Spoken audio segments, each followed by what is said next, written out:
Moscou pilonne l'est de l'Ukraine et gagne doucement du terrain dans le Donbass.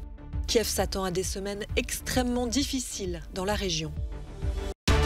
La présidente de la Commission européenne dénonce le chantage exercé par la Russie après avoir décidé de suspendre ses livraisons de gaz pour la Pologne et la Bulgarie. Le secrétaire général des Nations Unies est arrivé en Ukraine ce mercredi. Sa priorité est d'assurer l'évacuation des civils des zones de combat.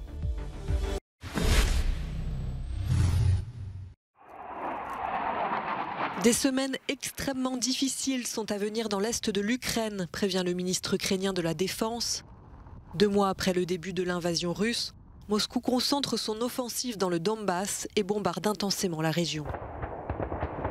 La Russie avance doucement sur le terrain. Elle a pris le contrôle de plusieurs localités, des villages, des petites villes. Mais la résistance tient bon. Nous n'abandonnerons pas sans nous battre. Chaque semaine, à chaque fois que nos gars de la défense tiennent 3 jours, nous avons l'occasion de regrouper la majeure partie des troupes, de recevoir des armes occidentales modernes et de vaincre complètement l'ennemi, l'armée russe. Le ministère russe de la Défense annonce avoir détruit 38 installations militaires ukrainiennes ce mercredi, notamment un dépôt d'armes à Zaporizhzhia.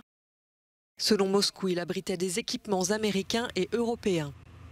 Kiev dénonce de son côté la mort d'une femme dans la destruction d'un hôpital à Lugansk lors d'un bombardement. D'après le gouverneur de Kharkiv, au moins 3 personnes ont été tuées par les attaques russes. Une quinzaine ont été blessées. Un chantage. C'est ainsi que la Commission européenne définit la décision de Gazprom de suspendre ses livraisons de gaz à destination de la Pologne et de la Bulgarie. La présidente de la Commission européenne a assuré mercredi que les 27 étaient prêts à soutenir Varsovie et Sofia. Les 2 États membres seront désormais approvisionnés par leurs partenaires européens.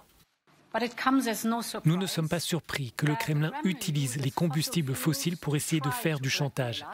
C'est une chose à laquelle la Commission européenne s'est préparée en étroite coordination et de manière solidaire avec les États membres et les partenaires internationaux.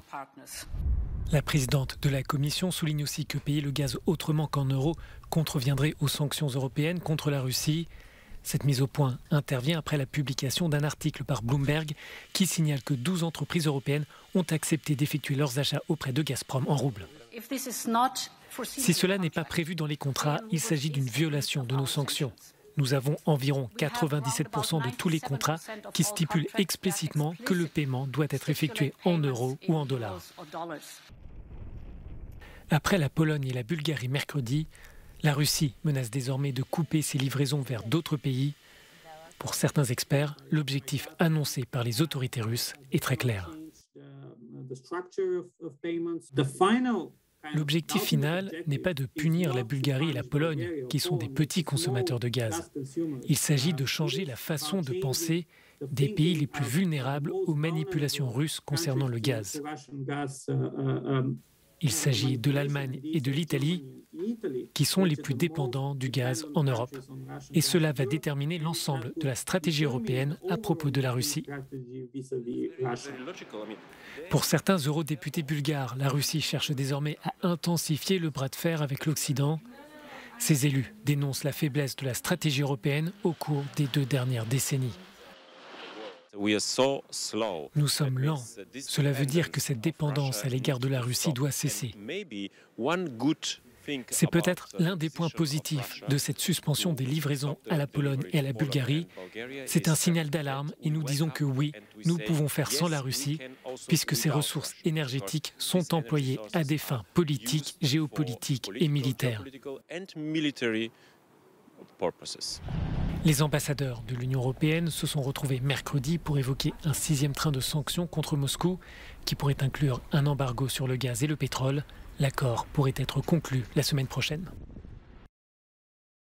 Je suis arrivé en Ukraine après m'être rendu à Moscou, a tweeté ce mercredi Antonio Guterres. Le secrétaire général de l'ONU doit se rendre jeudi matin à Borodyanka, Irpin et Boutcha, théâtre d'exactions pendant l'occupation russe. L'un de ses principaux objectifs est d'assurer l'évacuation des civils dans les zones de guerre. Cette opération d'évacuation est particulièrement délicate, car nous n'avons pas affaire à des personnes qui sont chez elles ou dans des lieux publics,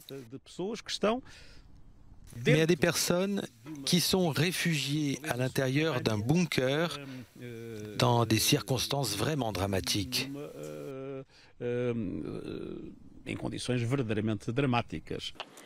Selon un communiqué des Nations Unies, Vladimir Poutine aurait donné son accord pour que l'ONU évacue les civils piégés dans l'usine Azovstal de Mariupol.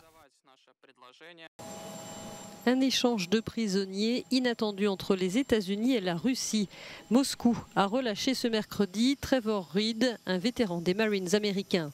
Il avait été condamné en 2020 à 9 ans de prison après avoir agressé 2 policiers lors d'une fête à Moscou. De son côté, Washington a libéré un pilote russe, Konstantin Yaroshenko, qui purgeait une peine de 20 ans de prison aux États-Unis pour trafic de drogue. Il est difficile de savoir exactement comment tout cela s'est déroulé, mais une des choses qui rend cette affaire vraiment extraordinaire, c'est le contexte diplomatique. Les relations entre les États-Unis et la Russie sont à leur plus bas depuis des décennies, en raison de la guerre de la Russie en Ukraine. Il y a donc un antagonisme clair entre ces 2 puissances mondiales. Le fait qu'elles aient été capables de conclure un quelconque accord est assez frappant et remarquable. Le président Joe Biden a dit avoir dû prendre des décisions difficiles pour obtenir la libération de l'ancien militaire. Détenu dans une colonie pénitentiaire à 500 km de Moscou, Trevor Reed avait fait une grève de la faim en novembre dernier pour protester contre ses conditions de détention. Le metteur en scène russe Kirill Serebrennikov, condamné par le régime de Poutine et interdit de sortir du territoire pendant des années, vit depuis fin mars à Berlin et travaille dans toute l'Europe. Il sera présent cet été au Festival de théâtre d'Avignon et en mai à Cannes où son dernier film, La femme de Tchaïkovski, est en compétition pour la Palme d'Or. Pour lui, les Russes sont à la fois victimes et acteurs de la propagande de Poutine. They're really peaceful. Les gens sont vraiment pacifiques. Ils ne veulent pas déclencher de guerre. Mais en même temps, beaucoup d'entre eux, comme je le lis et comme je le vois, soutiennent cette terrible division et cette terrible tuerie qui ressemble parfois à de l'autodestruction.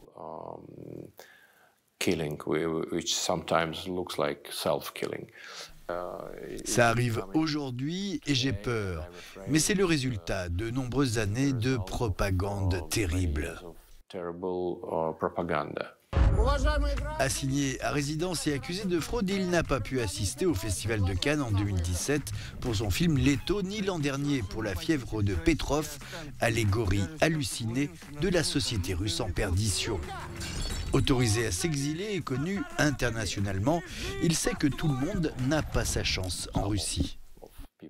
Certaines personnes qui veulent probablement aller quelque part pour travailler ont des familles. Ils n'ont pas d'argent, ils n'ont pas de visa, ils n'ont pas de papier. Vous savez, c'est une sorte de privilège d'avoir la possibilité de partir. Depuis 5 ans, ses films voyageaient sans lui. Il sera bien à Cannes en mai, avec entre autres l'Ukrainien Sergueï Loznitsa. Pour le cinéma, les frontières n'existent heureusement pas.